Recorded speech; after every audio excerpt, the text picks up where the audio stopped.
Welcome to The Growth Shift, the podcast where we unlock the psychological and strategic blueprints of predictable growth. If you've built a successful business, you know the truth. Your expertise is high value, but your time is finite.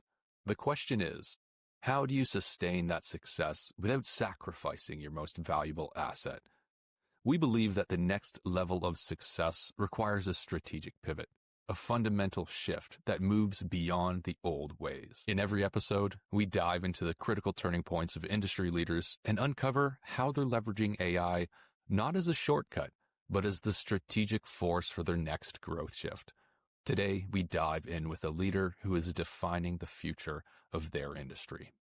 This episode is brought to you by Valentix, your strategic growth partner. At Valentix, we believe that trust and authentic relationships are the only true currency in high-value business. We challenge the status quo by building an AI-powered client acquisition engine that enhances your human connection, helping you move beyond the slow growth of referrals. Our AI-powered systems eliminate the grind, allowing you to break through the noise, build high-value relationships, and free up your time to focus on transformative client impact. If you're ready to build a predictable growth engine, learn more at valentix.io.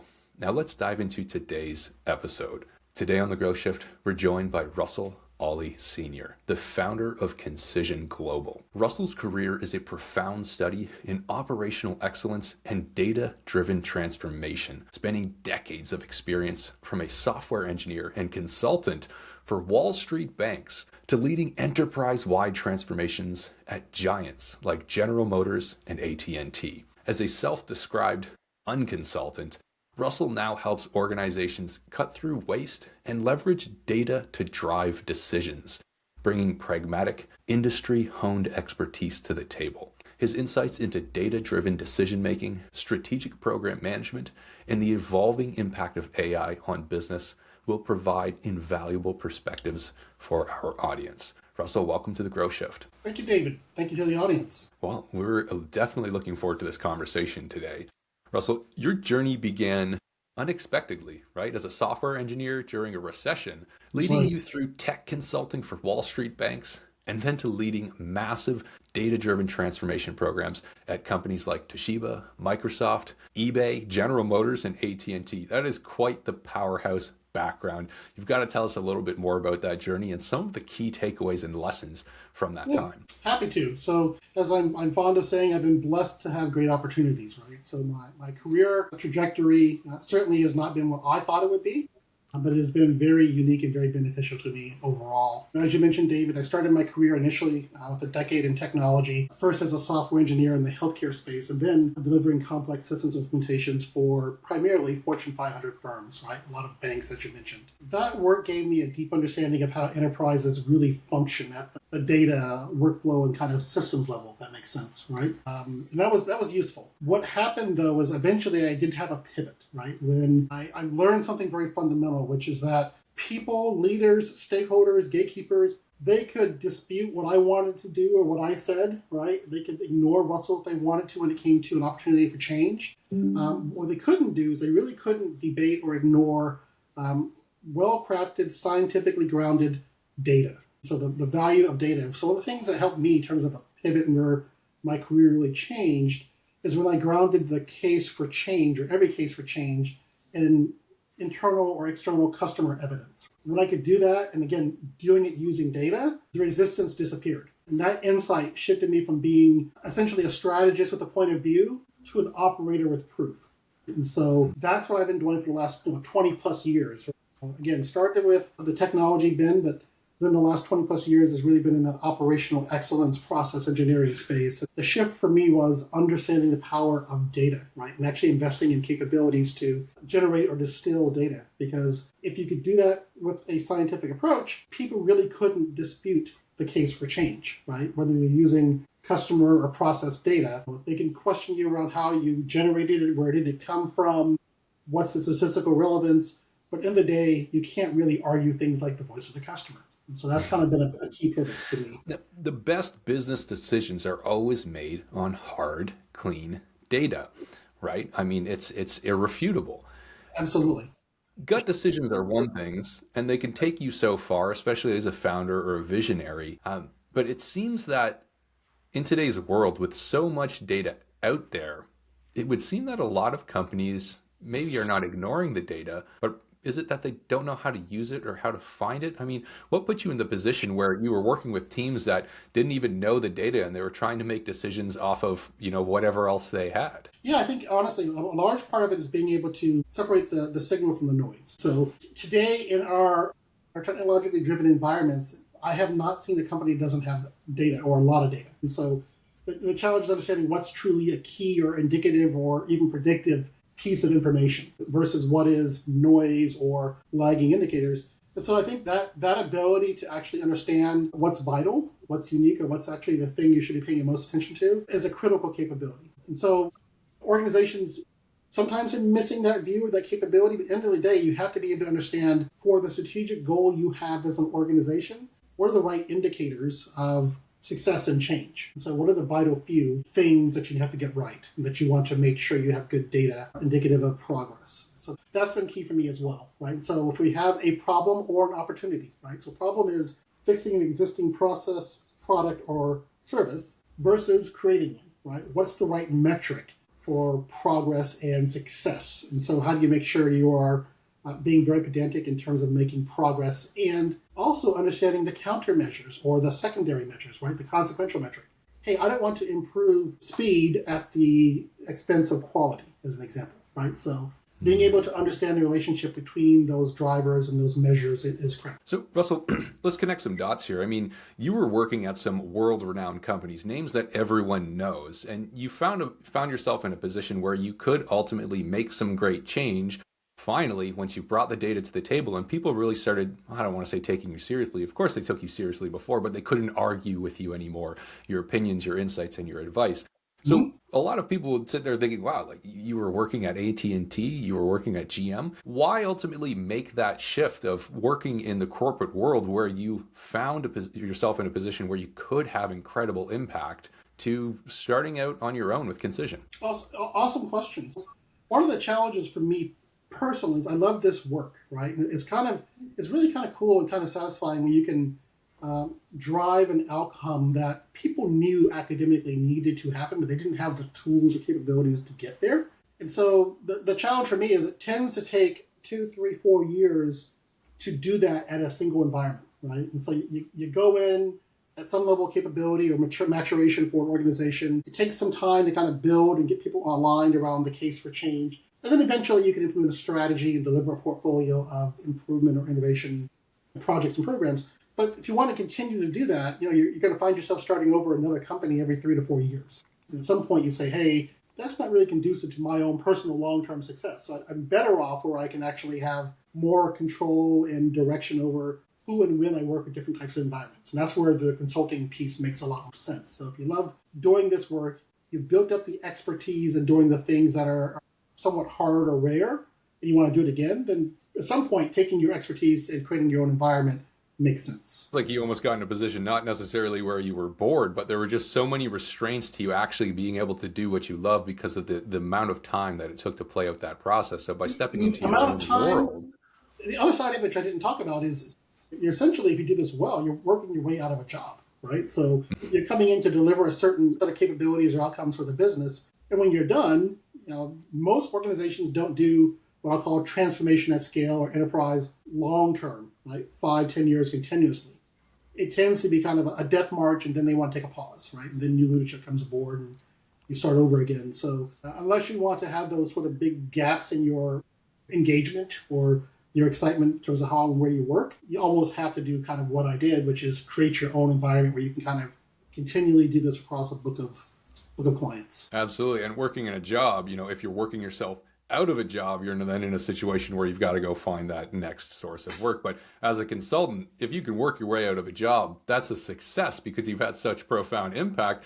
There's more that comes from it, greater relationships, more referrals, repeat business. So now, Russell, with Concision Global and what you're doing today, you brand yourselves as unconsultants. Tell us what the heck that actually means and what you're doing with your clients today. Again, I've spent about 10 years in consulting at this point, right? Traditional consultancies, smart people, well-meaning, well-intentioned, and on average, they can deliver some value for their clients, right? But I don't know if you work or your audience has worked with a lot of consultants, but very typically, if you engage one of the big mainline consultancies, they're going to bring together a team of smart people who don't have a lot of expertise in your space. They're generalists. And so they'll bring them to the table. Those generalists may be backed by people who do have industry or functional knowledge internal to the consultancy. So they're on the ground, they're engaging with the client, but they're also talking to their internal experts to understand, well, what's the best option? And eventually they'll deliver a beautiful PowerPoint deck, right? So my first experience with one of the MBBs, McKinsey, Bain, BCGs, was at Microsoft. We were my first boss there. Literally, I saw this big binder on his shelf, and it was from one of those MBB firms. And I was just coming there to kind of land an OpEx program for this function in Microsoft. And I asked him, hey, could I see that? And he let me take it home over the weekend. And it was a study that had been done the previous year, about a year prior, full of beautiful insights, 200 of the most beautiful slides you've ever seen in your life, all sorts of insights. And you ask, well, what happened to these? And the answer was nothing, right? The org was not able to actually implement them. And that's a very common problem with consultancies. They can come in, they can tell you the right stuff, they can give you a path, but you're not ready. You don't have the capability to actually do something different, but whether it's because you don't have the knowledge or you don't have the capacity. And that's where we come in. So our very first client was a former or recent McKinsey client. And so they had the results of a study, but they didn't have the capacity, right? So what we tend to do is we come in and we say, hey, in your back office operation, you've got 30% waste. So we can reduce the waste, and you can take your people and do more of something different, right? We create capacity for change, if that makes sense. And so that's really where we like to come in and how we like to engage. And what makes us the end consultants is instead of bringing that traditional MBB firm that may have a junior analyst fresh out of undergrad, a senior analyst who's maybe 2 or 3 years out of grad school, and an engagement manager with 5 to 8 years of some sort of consulting or industry experience, we're bringing a team of people who look like me, right? People who have 25, 30 years of experience doing things hands-on. So as a result, we're much more pragmatic, right? We can sit down with the frontline people leader and help them change how work is doing, help them restructure a daily huddle, right, for example. And so as a result, we take people who have hands-on expertise fixing things for decades, build teams of those folks, and we can deliver more value, more impact in half the time for about a quarter of the cost because we're built as kind of an AI organization first. We don't have heavy physical presence like most of those firms do. And we will start with remote work, and then we'll do some on-site work to help influence and manage people. But what makes us the young consultants is the expertise we're bringing to the table, the fact that we can deliver results much quicker for a lot less cost. So we call ourselves young consultants as a result. You mentioned expertise, deep expertise that you and your team have, hands-on expertise. You've led some of the most successful enterprise-wide transformations, including one that delivered over $10 billion of incremental EBITDA for General Motors. Mm-hmm. Can you share perhaps a story with us about one of your engagements at Concision and how the level of experience that you have really applied and the outcome that it drove? Yeah, so I'll give you an example. Our average person, consultant, practitioner, unconsultant, you want to call them, tends to have a process engineering background. Right? So we are, by and large, the doers and execution people. Sometimes we suffer from having not enough of what I'll call the salespeople, right? People who are great at marketing and turn of phrase and terms. We tend to favor operators, people who actually are hands-on execution, have background in things like Lean and Six Sigma, which are old terms, but they're just methods and tools for, hey, how do I drive change using data, right? And so that has served us well. And I'll give you an example of a client operation. So we went into an organization that was very challenged to meet their SLA, so their service level agreement to the industry. They had told the industry, hey, we're going to do these complex reviews against standards in a certain amount of time. I think it was 28 days. And at that point, it had grown to like 90 plus days. Our people are process engineers, so it was very easy for them to sit down and to basically understand or document, hey, how do things really work? Not what you think it looks like and what your peer thinks it looks like, what's really happening. What are the actual reasons for waste in this process, this operation? And then think about what we're going to change. Some of the things we did for that environment, for that client, were some process changes, literally just changing when and how things happen. Instead of doing serial reviews, doing some of them in parallel so you can shrink the time. We implemented some new technology, right? So using things like AI to actually do sentiment analysis or do some distillation of a lot of content that was captured in PDFs to actually characterize and drive some of the work through the process as well. But long story short, we were able to develop a portfolio of improvements that met their SLA. They were able to beat their SLA back in the market in less than 90 days. Now, they couldn't implement all of those in those first 90 days because some of those required technology budget, which meant the next year. But that's very typical. So we start with easy things, the quick wins. We structure the technology and org changes over time as well. With the work that you do, something that you mentioned is you often operate faster and at a lower expense than some of these, larger firms, the MBBs, right? Mm-hmm. If someone had gone to like McKinsey or Bain, how many multiples would it have cost them compared to what you were doing? How much longer would it have taken them to get there? Great question. Honestly, I've worked with, I mentioned this, I worked at McKinsey. Not sure if we mentioned that in the overview, but part of my recent history is I spent a couple of years helping McKinsey to define their transformation practice. So I became the digital transformation practice. Just from my exposure as the buyer of services of firms like PwC and working at McKinsey, et cetera, the multiple is about 4 to 5x. So we are 20 to 25% of the cost of a traditional consultancy because we don't have the same sort of overhead. So again, when your people who are on the ground are also the experts in driving and changing and making things work, it's a lot more direct. And so we don't have that overhead. We don't have all the support functions and all the legacy things that they're carrying around. They also are all heavy on what I call a traditional presence model, right? And so firms like a Bain, BCG, McKinsey, in a given industry, they will invest years in building relationships with people. They'll find an up-and-coming star, they'll help that person with their career because they know at some point that person will lean in when they move to the right role and pull them in. It's a long-term investment, long-term strategy, requires a lot of kind of overhead and capital.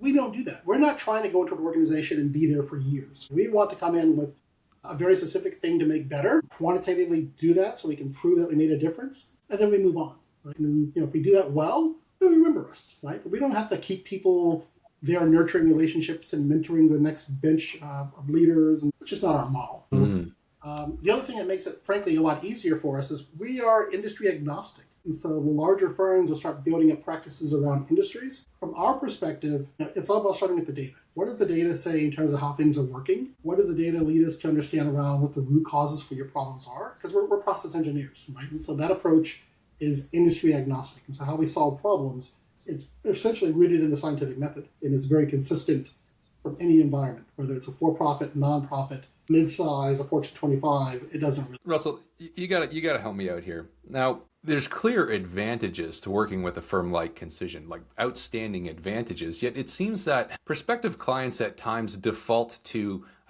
going the place they know or going to the big name for sake of reputation, regardless of anything else. And Yes. again, what you do is unique and it's profound and outstanding.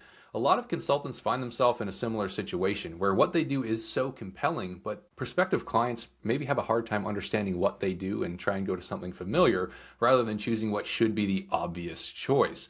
When we look at client acquisition today, given the amount of impact that you can have and the amount of experience you have in the industry, what do you think are some of the most fundamental necessities to capturing the right type of clients in today's market? So it's a great question. So I kind of alluded to the fact that myself and co-founders are execution people. That was obviously a deficiency. So we had to learn a lot of things, and oftentimes you learn by failure. And so we learned what didn't work, and we backed into understanding what does work, right? And so we did a lot of things like cold outreach campaigns, and it didn't matter the channel, right? Whether it was by email, phone, LinkedIn. What we eventually learned is in this space, and it's very old school, but it makes sense. You're asking people to essentially, I'm not sure of a better way of putting this, but have a, open the kimono moment around, hey, what's not going well in your environment? And so before people would do that, they want to know who you are. And so what we learned is, unsurprisingly, the key to client acquisition in this space, which is exactly what the other consultancies have been doing for years, is warm network development. So working with those you know and then building relationships with those you need to know. And so there's a bunch of methods and capabilities and tools out there to help with that. But at the end of the day, for us, we're learning the value of crafting broader and deeper, warm connections with people who are in our ICP.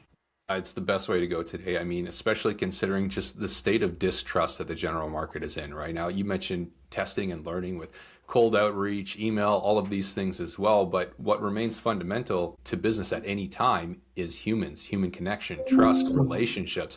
So if anyone in the audience is, trying to break out of that position, don't look at how you can remove yourself from the equation, but look at how you can make yourself more effective, keeping yourself, the human, in the equation as well, working through the warm network, working through the context on the fringe of your warm network as well, because the reputation you carry is profound. You just need to find the right way to get in front of the right people. Russell, where are you finding the most success working through your warm network? Do you have any tips or strategies you might share with the audience as to what is perhaps the best way to build trust in a market today, whether it's networking events, getting on stage, bringing people together? What do you think is really going to be able to move you forwards from here? There's no single answer, but I mean, at the end of the day, you have to think about the space you're trying to play in and what drives or influences opinions and sentiment, right? And so, the high-level answer is, what really works is establishing or maintaining your reputation as a thought leader in your space, right? So how do you do that? Things like a podcast, like we're doing today, can actually help with that. Getting on stage at some industry events can help. Having some executive roundtables can help. Publishing some content, right, relevant to how you're thinking and what you're doing differently in various forums can help. We've had to evolve because, again, like I said, my average unconsultant has 20 plus years of experience. We didn't grow up with things like Instagram and YouTube and these other channels. So you really have to kind of evolve your thinking and understand that it's not just LinkedIn and who I can contact by email or phone. There's a variety of ways of growing awareness of what you do and what you are expert at. And so you just have to think about a multi-pronged or multi-channel approach. For us, we are spending more time, what I'll call pressing the flesh, trying to have more face-to-face meetings with people we used to know or people we recently met maybe virtually. Can we actually have a sit down for coffee or lunch? And so that leads in some cases to conversations around something with that person, but more often than not, it's around somebody they know, right? And so, hey, my buddy over here has got a problem I heard about, which maybe you can talk to them about. That tends to be a little more productive, but there's nothing sure right now. The way this market works today is so different than it worked 5 or 6 years ago when the economy had a lot more surety and there was a lot more certainty around how things like funding and capital were being provided to the market. And we don't have it. And so I won't say the things that used to work don't work. I will simply say the level of productivity or efficiency in getting to an answer or getting to a client is not there like it used to be. And talking about the changing state of the markets just from 5 years ago, there's also multiples more of consultants and smaller firms in the industry as well, everyone having left their corporate roles through COVID, right? Absolutely. And some of that is by choice, but a lot of it's, layoffs and the impact of AI and some other things that have really forced a lot of folks out and, hanging their own shingle with varying levels of success. Me personally, I will share this, right? Again, being an operator, I get along with everybody, but I didn't think really long-term about the value of strategic relationships, right? So when that boss was moving out of leadership at that Fortune 25 company and going to become an angel investor, keeping a deep contact with that person because they would be talking to a lot of firms, right? And so one of the things that's very important is maintaining those relationships, right? And that starts with understanding what you're bringing to the table that adds value, right, for that person. But the value of maintaining relationships, if you want to have, it's no term, a Rolodex that you can call upon at some point in time when you're ready to hang out that shingle. Talking about evolving with the changing times, testing, adapting, this brings us to AI, what everyone is trying to change with now and stay ahead of. Now, you have quite the background in processes as well as in tech as well. When it comes to AI, where are you starting to use the latest technology within Concision to get the greatest advantage? One thing that's really changed with AI and consulting, it's not just consulting, I would call it business improvement in general. AI has shrunk the distance from insight to impact. So instead of having an army of junior analysts as a consultancy landing on the ground, AI can do in days or hours and days what used to take weeks, many weeks, in terms of how to distill the as is. And so that's a great thing. So why have organizations pay for all that expenditure of resource when you can do it with AI? AI is really good for that. And so one of the things I have is an organization and a capability called Ask Poirot. Poirot is a fictional detective, doesn't really matter. But basically it's an AI tool that is based on a lot of the process engineering, Lean Six Sigma, agile capabilities that we can actually deploy to actually shrink that cycle time, shrink that effort from insight to impact, right? And so That's been useful, but it's not, frankly, from my perspective, unique. I think every large consultancy is doing something very similar, right? And so you see, again, the BCGs and Bains and McKinseys of the world have doing large layoffs. They're largely laying off those junior analysts because AI can do that piece of the work much better. What it doesn't do is it doesn't do it perfectly. So you still need a human being in the loop. So we all know the issues with AI around human reinforced learning and hallucination and all the things that happen. But it's a great kind of 80% solution for some of the analysis. So you can shrink and compress some things. So we're using it there, right? But the other thing we're doing, and I didn't talk about this much, David, but I met a visionary in this space, in the AI space, about a year ago, right, at a marketing event. He is driving an effort around AI safety, a guy named Christopher Tricola. And after talking to him, I said, hey, I want to help out. And so we co-founded this organization that we're now calling the AICT, which is the AI Compliance Framework or Technology Framework. And it's basically a certification standard for AI safety. So if you think about all the things that can go wrong or be driven by AI in terms of outcomes and the depth and breadth of fraud and deception that are happening, and frankly, liability that's happening for corporations. We were thinking about, we're working on releasing to the public this safety or this AI certification standard that organizations can apply against their tech stack, right? That they can use when it comes to governance and for ongoing assessments and managing their risk as an organization. We're working with some business insurers, we're working with a couple of the very well-known certification bodies, and so more to come. But when it comes to how we're using AI, we are big proponents of safe AI. So AI with guardrails. And so that's part of what we're doing as well, is trying to help drive some awareness and the capability around what does smart and safe deployment look like. So from my perspective, AI is in its infancy. It's really just graduated from kindergarten to first grade. And so I do think there's a bubble on the horizon. I'm happy to talk about that if you want to, but I think we're just getting started. There's some rough bumps coming, but long term, there's a lot of viability when it gets more capable. Yeah, there's a lot of risk, especially when it comes to data integrity, security, as well as long-term IP ownership, even for the consumers out there. There's a lot of opportunity as well. Now, Russell, from your extensive background in data-driven decision-making and operational excellence, what are then the biggest risks and opportunities for businesses in navigating the potential AI economic bubble that you mentioned? Yeah, it's a great question. Let me expand a little bit on that bubble. This is Russell's perspective, right? So there are what I call prognosticators who are talking about, hey, is there an AI bubble? Most of them, if you listen to them, are talking about kind of demand. And so, hey, with the demand, my perspective is, as somebody who uses these tools daily, is we're just getting started. These things are mostly incapable. They're not really geared towards working cross-functionally across an enterprise, driving cross-functional complex outcomes in terms of process and capability. They'll get there over time. Where I see the bubble is this. It's not that there isn't demand and support from corporations, is that there's been too much, right? In other words, I see a large number of companies that ran out and did a lot of expenditures during the infancy, during the very beginning days of AI, and now they don't really have the ability to show the ROI.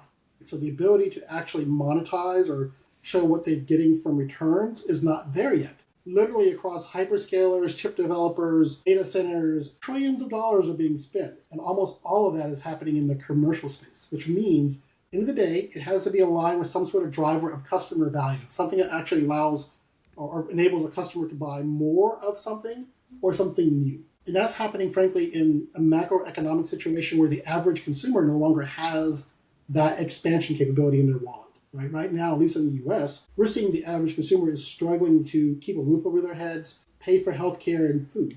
And now somebody's got to actually have an ROI from trillions of dollars of AI investment. So my perspective is there's going to be a clampdown by CFOs this year on the spending. They're going to slow it down. We are advocating, hey, build more sandboxes instead of broad scale. It is too early for broad scale for much of what this can do. And we're seeing examples. A few days ago, you saw Salesforce said, oops, we made a mistake, right? And so, hey, this Agentforce stuff maybe isn't working. We laid off 4,000 people and we need to bring some of those back because the capabilities aren't there. And we're seeing more and more leaders who are starting to realize, well, I didn't really understand how this works, and I thought I can just get rid of people. And that's not the case. And so it's not working out well for them. A large part of that's because, in some cases, they didn't understand what it took to redesign the org, the roles, and the processes to take advantage of what AI could do. But in other cases, it's as simple as they only thought very short term about cost savings. Hey, if I bring in this AI, I can get rid of these customer service agents, right? And that has not played out well for many organizations. The impact that you mentioned of this bubble, potential bubble we're looking at on consumers is playing out in real time right now with all of the tech and hardware companies now doubling down and investing in chips to support AI, where billions of dollars of investment is going into. They're slowing down production on simple things like computer parts. If you want to update your RAM or your hard drive or whatever it is, in a couple of years, not even a couple of years, the prices are going to double, triple, quadruple just for a simple piece of technology today. And if it's going to have such a profound impact in such a short period of time without the right adjustments, yeah, we very well may be looking at a bubble here. Russell, how do you advise leaders to strategically invest in AI then to ensure real business value and ROI rather than falling into the trap of overinvestment? Awesome question. But what we advocate, what I'm a big fan of is, hey, and this isn't rocket science. We've lived through different waves, right? It was cloud computing for a while, then it was RPA, now it's AI. At the end of the day, the actual way to get the best out of this sort of wave hasn't changed. You start with strategic gaps. What are the things you can't or do or should be doing differently? Right? What are the capability gaps in your business? And then you align AI there. Make sure you're investing your AI tactically into spaces that actually drive the most impact for the org. Now, if you are a for-profit company, at the end of the day, as much as we talk about customer experience and customer satisfaction, your goal at the end of the day is maximizing shareholder equity, maximizing profitability. So what are the drivers? Where do you have gaps that actually drive margin, right? And start there. So what are the things that actually do make sense? Maybe cutting customer experience and putting AI in front of your customers isn't it. Right? So it might be something different. But really understanding from your space and where your industry is going, what your customers value, where are the strategic opportunities, and then aligning your investments in your experiments in that space. Russell, your story covers decades of data-driven transformation, strategic independence, and a commitment to pragmatic solutions. For the founders and the growth-minded listeners who are navigating their own growth shift right now, what's the single most important piece of advice that you would leave them with about leveraging data and building resilient businesses in today's uncertain market? Yes, it's a great question. My advice is this: simplify, clarify, and operationalize, right? Simplicity beats complexity every day, right? And so, and I think one of the challenges or constraints maybe with AI is we get lots of data, we get lots of insight, right? We get lots of content. What does that mean? Nobody, and I've seen this, the more I've been exposed and longer I became an executive leader, as you rise higher in the ranks, you start realizing the leaders have shorter attention spans, not longer. Their capacity to absorb something new is very small. So you need to simplify and clarify. So AI is great for generating a volume of content. What is the actual key insight? So simplify, clarify, and then operationalize. Start with customer-centric data, build systems that scale. So temper your AI ambitions with thoughtful experimentation. Remember, consistency beats intensity. So if you get the system right, the outcomes will follow. But if the system's wrong, everything's going to be broken, right? It doesn't matter how great your intentions are with your AI investment. If you don't build the right internal systems to drive the change and to get buy-in from your people and alignment with your customer, it won't work. It doesn't matter what investment you do or don't make in AI. Simplify, clarify, and systematize great lessons and insights for business owners at any stage. Russell, thank you so much for sharing your insights, your lessons, and your perspectives with the audience today. For anyone listening who might like to learn more about Concision Global or might like to continue the conversation, what would be the best way to find you? Yeah, you can actually send me an email. That's old school. So russell.ollie, russell.ollie at Concision Global. Right.com. Find me on LinkedIn. It's Russell Ollie Senior. I think you'll find there, OLLIE. And you know what? I'll even answer the phone. So if you want to call my personal phone, you're welcome to do so. It's a little bit old school, but I'm here in the U.S., so that's +1-8.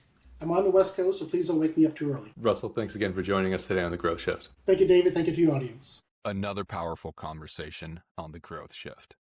If you, like our guests, are ready to turn your expertise into a predictable, scalable growth engine, one that eliminates the grind of prospecting and enhances your high-value relationships, then it's time to connect with Valentix. We are not a marketing agency. We are your strategic growth partner. building intelligent systems that ensure your client acquisition is predictable, not dependent on chance. To see how our AI-powered frameworks can free up your time and fill your calendar with decision makers, visit Valentix.io. Thank you for joining us on The Growth Shift. We'll see you next time.